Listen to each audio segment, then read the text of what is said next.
นิทานเรื่องลิงโง่ในอดีตหลายศตวรรษที่ผ่านมา มีป่าทึบและมืดมิดที่เต็มไปด้วยความลึกลับ กลุ่มลิงจำนวนมากได้เข้ามาในป่าแห่งนี้เพื่อหาที่หลบภัยจากความหนาวเย็นในฤดูหนาวที่โหดร้าย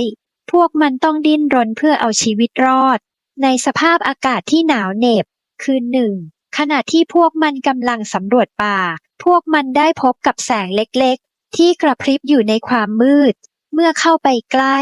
พวกมันพบว่าแสงนั้นมาจากแมลงไฟตัวเล็กลิงทั้งหมดต่างตื่นเต้นและเชื่อว่ามันคือไฟไปไป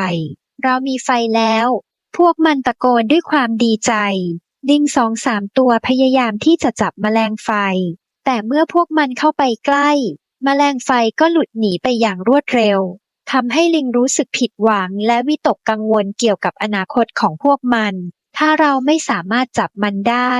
เราจะอยู่รอดในความหนาวนี้ได้อย่างไรหนึ่งในลิงเริ่มตั้งคำถามในคืนถัดมาลิงไม่ยอมแพ้พวกมันออกตามหาแมลงไฟอีกครั้งและในที่สุดก็จับได้หลายตัวพวกมันขุดหลุมในดินและใส่แมลงไฟลงไปจากนั้นเริ่มพยายามเป่ามันให้เกิดไฟพวกมันเป่าอย่างเต็มที่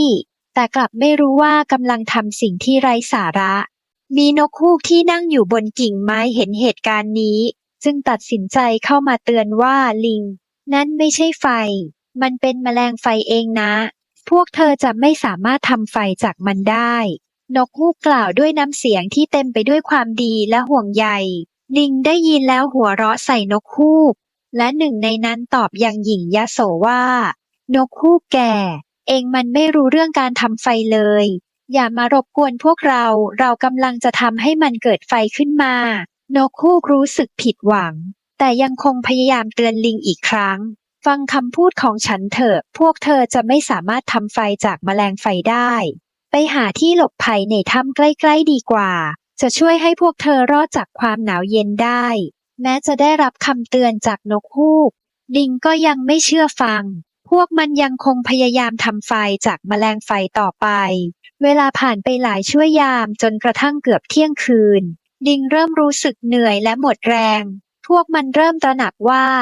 การทำเช่นนี้ไม่มีทางสำเร็จและคำพูดของนกฮูกนั้นมีเหตุผลในที่สุดลิงก็ยอมแพ้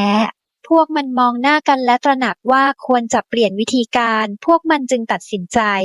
หาที่หลบภัยในถ้ำที่นกฮูกแนะนำเมื่อพวกมันเข้าไปในถ้ำความอบอุ่นก็เริ่มเข้ามาแทนที่ความหนาวเย็นในถ้ำลิงนั่งพักและเริ่มพูดคุยกันเกี่ยวกับสิ่งที่เกิดขึ้นดูเหมือนว่าเราจะทำผิดพลาดกันใหญ่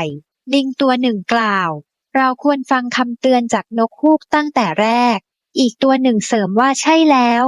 บางทีเราควรเปิดใจรับฟังคำแนะนำจากผู้ที่มีประสบการณ์มากกว่าเราเพื่อหลีกเลี่ยงความยากลำบากที่ไม่จำเป็นเรื่องนี้สอนให้เรารู้ว่าบางครั้งการเปิดใจรับฟังคำแนะนำจากผู้อื่นสามารถช่วยให้เราหลีกเลี่ยงความผิดพลาดและทำให้เรามีชีวิตที่ดีขึ้นได้ถ้ามีข้อผิดพลาดประการใดขออภัยด้วยค่ะขอบคุณที่รับชมรับฟังค่ะ